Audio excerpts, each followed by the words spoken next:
يابا، ايش اغلى نعمة ممكن يفقدها الانسان؟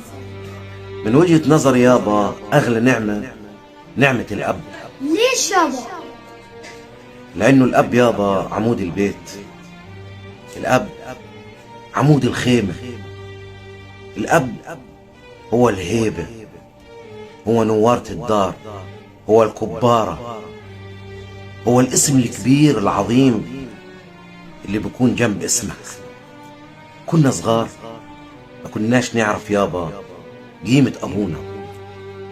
نصحى الصبح نلاقي مصروفنا بستنانا، نروح من المدرسة أو من اللعب نلاقي الأكل بستنانا، في العيد نلاقي الأواعي العيد بستنانا. كناش نعرف إنه الأب يا بنية كان يخوض أصعب معارك في الحياة عشان يوفر لنا هذه المتطلبات. يابا، أنا سمعت جارنا بيصوت عبوه وبيقول له أنا نفسي أعرف إيش أنت عملت لي في الحياة. هذا ابن عاق يا بنية، بكرة زي ما بصرخ على أبوه اليوم ولاده بكرة حيصرخوا عليه.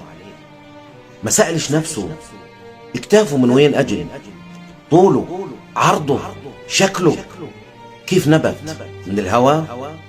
لازم يعرف انه هذا كليته من صحة ابوه ومن دم ابوه.